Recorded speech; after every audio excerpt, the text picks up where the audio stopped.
1, 2, 3, 4.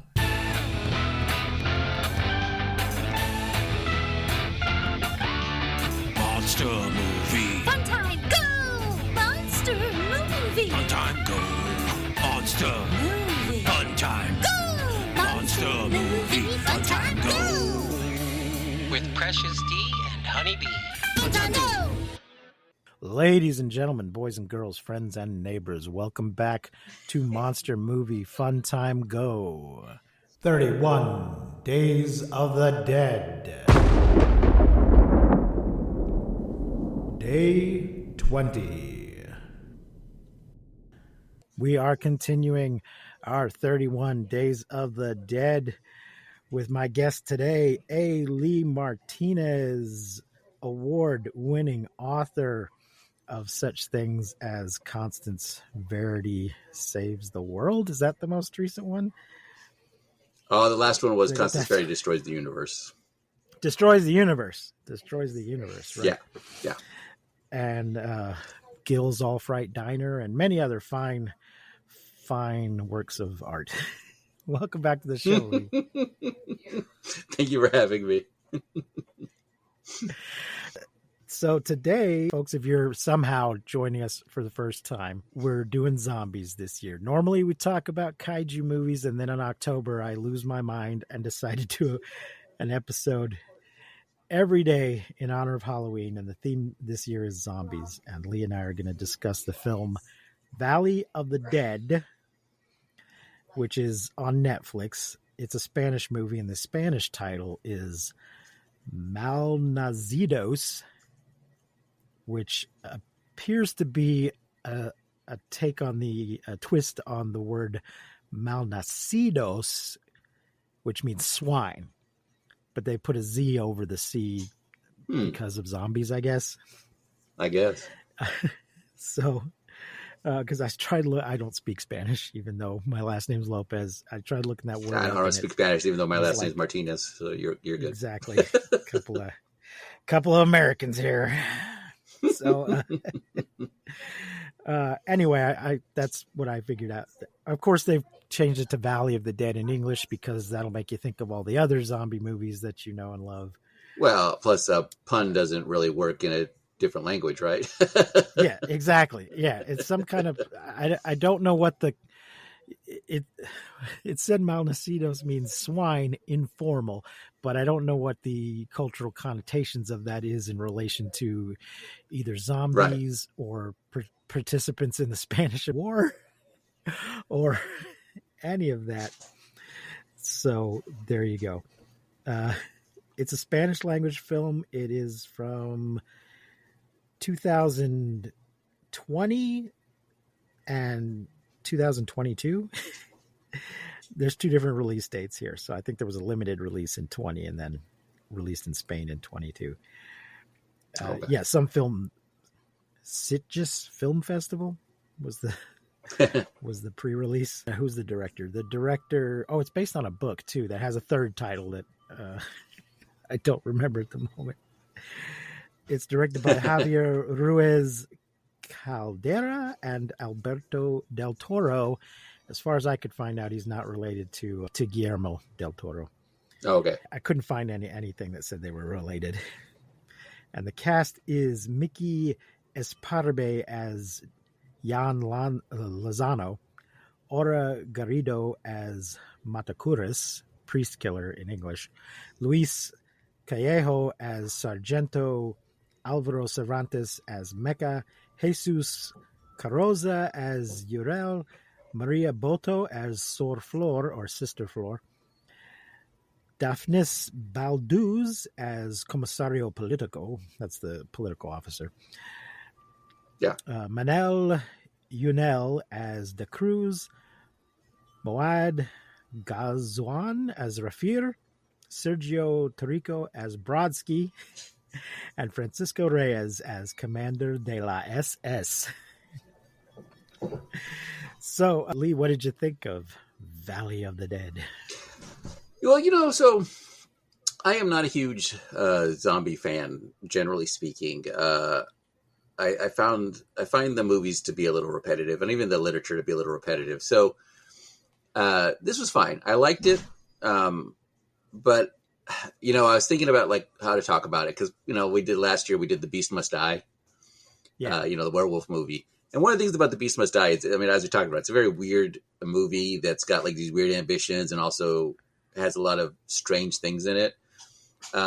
So Valley of the Dead, I like, but I think it suffers a little bit from the fact that it's competently made. It's a good story, but it's also not doing anything else with that, if that makes sense. Like, you almost know exactly everything that's going to happen before. And I try not to say that. I don't think that's a strike. I mean, most stories, James Bond walks into a room, he's going to foil the bad guy, or, Right. the Avengers show up, there's going to be somebody getting beat up. But, so that's not the thing. But I do think it's interesting because it kind of highlights to me of a well-made movie with a lot of things I liked about it, but ultimately forgettable is kind of a insulting term. I don't like using that, but it's ultimately kind of just that movie with a little bit of the most interesting to me about it is that it is set during, in Spain during World War II. And that's a different environment I haven't seen, not just in a zombie movie, but,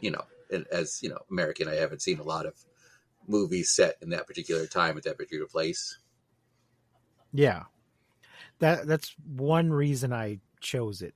This year, I chose a kind of combination of a few classic movies and a few newer things that I hadn't seen and a couple of things I just stumbled across. So I was curious to see a foreign film. The fact that it was a period piece I found interesting. And, I ended up reading a little bit about the Spanish Civil War because of this, because our World War II movies, I think this is actually just before World War II had fully broken out. What I read was that the Spanish Civil War, was a dress rehearsal for World War II, because a lot of outside forces ended up getting involved, including ones that had signed agreements saying they wouldn't get involved, and then they got involved on the sly. So in this movie, we have Germans and, a guy who claims to be Russian, and an American and an Arab, and just, a bunch of people who aren't Spanish. There's a bunch of Spaniards too, but a lot of outside forces sticking their nose into the whole affair. So I found all of that very interesting. It also made me very curious about how the Spanish perceive their own Civil War, who they think the good guys were and the bad guys were. And it's interesting because the film, I don't think the film really takes a particularly strong position. I do believe it. Right. I think if you could read the subtext that the fascist regime is considered the more evil faction. But I do think if you look at it, like, everybody's got kind of a point. And also, I mean, to be fair to the movie, it's not super important once the zombies show up. It's not about, you got to just kind of survive. And so there's tension, but it's not, you put it aside. It's a standard trope for a zombie. Right. You put a monster movie, you put a bunch of people together who don't belong together and force them to have to work together. Yeah. I guess the details of who's the good guy and who's the bad guy don't matter as much as the fact that they're on opposite sides. Yeah. And that's what's important. But, I mean, to me, from my perspective, the fascists are clearly the bad guys, but they won that Civil War and were in power until the 70s. So I'm just curious of what, how Spaniards perceive that whole situation. But again, I think if you watch you can't speak for Spain and you can't speak of Spaniards, but you can say, I think in the movie, I mean, like the one guy who did, like, we see only a couple of the fascists, and like, our main character, he's technically with them, but he's also in trouble because he's not cutthroat enough. And then you get like the driver, he's not tough enough and dangerous enough. And then like the one guy who's, pastries. The truly dedicated, he's just a real asshole. So I think you could see the movie saying, this is where it's going, and these are not. Certainly the rebels or whatever, I forget what their position official title was, but like, they're not saints, but they're clearly not awful people. Yeah, yeah. Well, they, I mean, Wikipedia refers to them as Republicans and nationalists.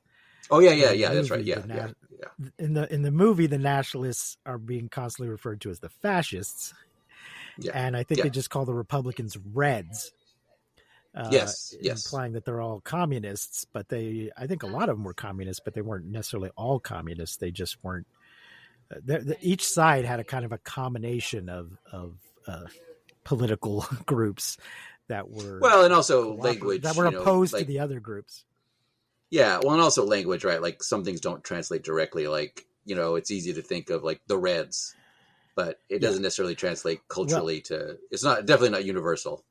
Yes, well, that was one thing I noticed. There's one point where he refers to someone as a redneck, and he does not mean at all what we mean by a redneck.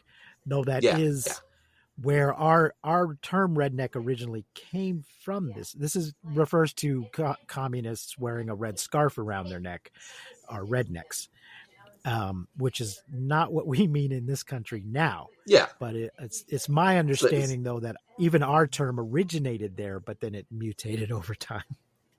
I mean, it does it all the time. It's like jaywalking. I mean, it used to be Jay was a slur against hillbillies. Yeah. The hillbillies, the Jays. And so jaywalking was a term they say like the country person who didn't know enough to not cross against the light. We prefer the term Hill William. Oh, it's such a clutch off-season pickup, Dave. I was worried we'd bring back the same team. I meant those blackout motorized shades. Blinds.com made it crazy affordable to replace our old blinds. Hard to install? No, it's easy. I installed these and then got some for my mom. She talked to a design consultant for free and scheduled a professional measure and install. Hall of Fame son. They're the #1 online retailer of custom window coverings in the world. Blinds.com is the GOAT.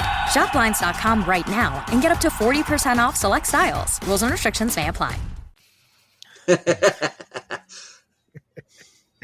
Not my joke. Can't take credit for that. So it's set in the.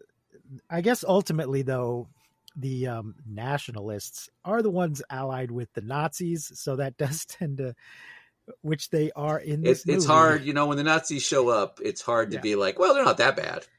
Yeah. So and they start off the movie. Whenever you see a wedding reception at the beginning of a zombie movie, oh yeah, things are not going to go well, but they go bad in an unexpected way. These Nazis come in and shoot everybody. Yeah, when you see the Nazis show up, you're like, well, this is even if this wasn't a zombie movie, it's probably not going to be a friendly moment. Yeah. So what's going? We're not going to go through the whole plot here, but basically, the Nazis are performing an experiment, to a degree, in cooperation with the nationalists because they were fighting on they were helping them out. Yeah, and they slaughter a whole little village. It looks like the whole village has shown up for this wedding. And then release some kind of gas that we don't see this happen, but we infer it later. Well, we know it's a zombie movie, so we know it's going to happen. Yeah. The gas appears to be some kind of zombifying gas that then resurrects all these people that they just killed. But they put a fence around the whole area, and they just seem to be doing an experiment to see if this will work and if it's something they can use in the war. And our protagonist is constantly getting in trouble for punching Franco's friend in the nose, punching a judge in the nose, disobeying orders, things like that. So he's sent on a mission and decides to take a shortcut, which puts him in the middle of all of this. Yeah. His uncle's a general who's always cleaning up his mess after him. But we find out his uncle knows about this experiment, so he's not at all a nice guy. He was willing to work with the Nazis to zombify some of his own citizens. Yeah. I mean, either one of those is not, Yeah. Either one of those is a strike, but double up. Yeah. And then literally gets shot in the back by the Nazi.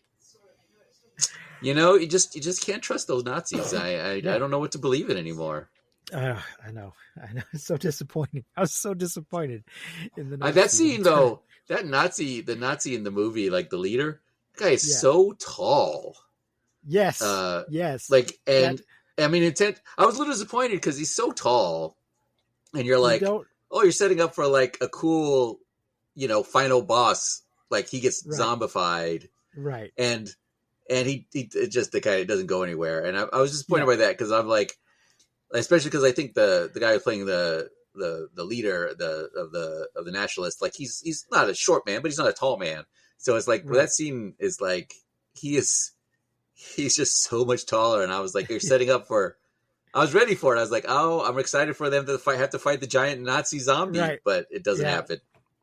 He yeah, it wasn't so obvious how tall he was until that scene when there's this long shot of them Yeah. standing next to each Yeah. other in profile. Even though he's standing next to him in other scenes, it's just when it's just the two of them. You're like, it really caught my eye as well how big he was. Yeah. I was a little curious. So, Lee, did you watch it in Spanish or dubbed in English? I watched it in English. I thought about. I do usually watch them, especially dub. I usually watch them subtitled in the native language, but I just Yeah. started it and then it was automatically that. I just didn't even think about it until I was like, about 20 minutes in, and then I realized. So It kind of depends for me. If I'm ever going to be taking notes, I just have to put the dubbed on. I can't read and take notes at the same time. But I usually, okay. but the performances just usually seem a little better in the native language. So I kind of switch back and forth a little bit. I think the and dubbing was partly- pretty solid. I think Yeah. the dubbing was pretty solid on this one, which is nice. I mean, because you're right. Yeah. Sometimes I will switch because I'm like, this dubbing's kind of weak, but I think they did a good job. But one reason I switched back a few times was to try and suss out what kind of accent they were giving the German. And I failed because in English language movies, there's a tendency to either give the Germans some kind of a German accent or to have them speaking in an English accent. Yeah, But yeah. they never sound like Americans, and I was just curious how that would be handled in a different language. What does a German accent sound like in Spanish, or do they have him speak? I wasn't able to figure it out, so I was Yeah, just yeah, curious if yeah. you had listened to it. We're not fluent enough to pick out the accent stuff. Yeah. Yeah, because I'm sure there's I'm sure in all language there's an accent that's considered the more standard, proper hoity-toity accent, and then the more common Oh, yeah. accent. And different regions all have different accents. I'm sure it's that way in Spain Oh yeah, too. yeah. So I have to say though, all in all, I did enjoy this movie. I found the setting interesting. I liked the characters, the diversity of characters. The zombie effects were competent. Yeah. The movie, I thought like the pacing was good. I mean, every time there was a scene where they had to like pause and then they do some tension and some conflict, but it never went too long for me. And then they'd go to the next scene. And again, there was some fun stuff. So I don't want to like act like the movie, like I really did like you're right, like the Muslim, like sharpshooter was really a fun character. I mean, all the characters have like, they gave them all personalities, which I liked. Yeah. Like interesting elements. I just feel like, and this is just sort of my personal pet peeve, but I'm like, and this is where I talked about like my definition of this is sort of being just, I would say again, being competent is hard. So, Yeah. but I just feel like there was some opportunities to do some really interesting things with the movie, and they just kind of went for, oh, that's a good scene, but it never felt like, like Shaun of the Dead is, a great movie. And Shaun of the Dead, if you actually look at it, it's very standard. It's a very standard movie. Even though it's got comedy in it, it kind of structures itself in a way that also where the scenes just, I mean, there's plenty of scenes that are just hardcore zombie scenes in that movie. And I feel like that was kind of missing for me a little bit of this. Like, I enjoyed the movie and I wasn't bored by it, but there are times, like the end, like characters are sacrificing themselves. And I was like, okay, I don't really feel like this big moment has happened. I just feel like, okay, it's time for that character to kind of die. Like the closest I get to a moment I really liked was at the end with the train coming out, and you see the Muslim sharpshooter, like he's survived. Mhm. You know, it looked like he got killed, but it turns out he survived. And that was a moment. It's like, oh, that's a little surprise. That's kind of cool. You know, that you expect everybody to die except for like maybe two of the main characters, but he didn't. He made it, and I thought that was the kind of thing that I'm always looking for, that moment of like satisfaction. And again, this movie has good moments that make sense, but it also didn't feel like. I just wish it was reaching a little bit more for. It's really hard to describe because I think it's the zombies as a genre is very difficult because they're kind of the same thing all the time, and I just feel like as much as The Beast Must Die is not a good movie, it's trying things that are like unique, and this one it feels like they knew what they were doing, they did a good job, but like I didn't walk. You know, even as much as I make fun of The Beast Must Die, I'm like, I really got excited about it. This one, I was like, that's good. I watched it with my wife. We both were like, yeah, that's pretty good. But it didn't go this thing where I was like, there's that one moment, you know, aside from that point where like the Arab sharpshooter survives, I was like, oh, that's cool. I'm glad he survived. And I just felt happy. Well, Lee, I've been watching a lot of zombie movies this month. I've seen a lot in the past, but of course, I've been watching a lot, and I've watched a couple of real stinkers. Oh yeah. So I think I'm more grading this on a curve. No. I agree with you.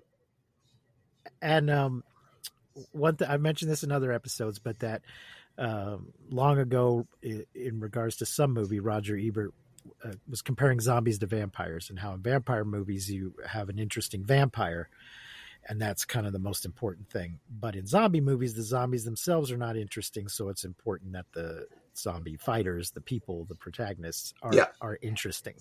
So I think they achieved that. They gave me a bunch of characters that I found interesting. I think, as far as the structure of the film, nothing innovative happened. I think the innovation was just in the setting. Let's put it here instead. Well executed. Like there's a lot of, you're right. There's a lot of stuff that's why I'm trying not to be too harsh. Cause you know, as you talked to my wife, she watched it with me and I said, you know, it doesn't really do anything exceptional, but it's nice that it has a little bit of a budget, you know, cause a lot of times zombie movies are done by people who just, you know, they got a weekend to shoot a movie. Yeah. And it's like, it's got good actors, it's got good production. And you're right. Like on the curve of rating it, I'm like, this is not by any means would I say a bad movie. But at the end of the day, I that's what kind of the problem I have with zombie movies is I'm like, I'm not really into them very much. And also a lot of times I'm like, well, even when they're good, they're kind of the same thing I've seen before, which is not bad because I watched, you know, I love action movies and they're, oh my God, the hero's outnumbered. There's no way he's going to survive. Okay. I got it. You know? Yeah. So they're all kind of the same meat and potatoes, but it's just interesting. Every rom-com is exactly the same. So yeah. These two will never get together. But I get it because I agree with you. Like I was a little nervous. I wasn't nervous because if the movie was bad, I'd have something to talk about. But you're really rolling the dice. Well, you're rolling the dice with any low budget, you know, mid budget monster movie. But so I don't want to be too harsh on it because I think it's got a lot going for it. And if somebody likes zombie movies, I don't know why you wouldn't like this one. It's a good example. It's a genre with a lot of fun characters and some cool moments. I don't see, speaking of budget, I don't see a budget or a box office listed. Of course, I forgot this. I should have realized the difference in the release dates between the film festival and the theatrical release is because of COVID. That's why there's a big gap between the premiere at the film festival and then the actual release. And the title of the novel it's based on is Noche de Difuntos del 38, Night of the Dead of 38. So I'm not sure if 38 is something that I'm assuming that would mean something if I were Spanish and knew about the Spanish Civil War, or maybe it's just explained in the book. But so Yeah, it might be something in the book. Yeah. 3 different titles for this story. So this year, Lee, we're rating things on a 1 to 5 brains scale. So how many brains are you gonna rate Valley of the Dead? I'm going to give it, as much as I'm kind of not super excited about it, I'm going to give it 4 because I think it's well done. I like the setting, and it's not something I would go out of my way to watch again. But if somebody was looking for a zombie movie and they're like, I'm looking for something I haven't seen before, I'd watch it with them again. So I'd give it a 4. I don't think it reaches great heights, but it also, it's good. It's a good movie. So, I mean, that's hard to do alone. Yeah. I'm also going to give it a 4. I liked it. I recommend it, especially if you're into zombie movies. It's worth watching. The only other thing I wanted to just occurred to me, 2 things real quick. I really like the nun and the weird sort of non-romance that happens with the nun and the head of the Reds. Oh yeah. That was interesting. And the non-romance between our protagonist, John, Yeah. and Priest Killer. Yeah. That they have this sort of connection, but they don't end up together at the end. Well, and they because they're on can't, right? opposite Because they're sides on of sides. this Yeah. war. Yeah. Yeah, and they're not going to just desert, because they could just desert Yeah. and run away to France or something, but they don't. Yeah. They don't. Yes. No, I think that's there's a lot of, like I said, there's some interesting things I think that work for it, and I agree. I think it's an engaging movie. Yeah. Anything you got coming up that you want to plug before you go, or?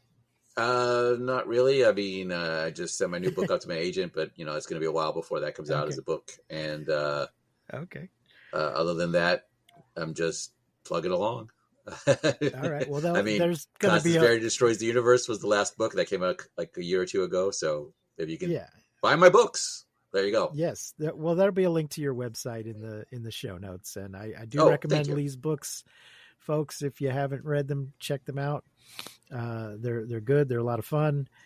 The reason he was on here a couple years ago is because they made a movie out of one of them, and are supposed to be working on a movie on one of the other ones.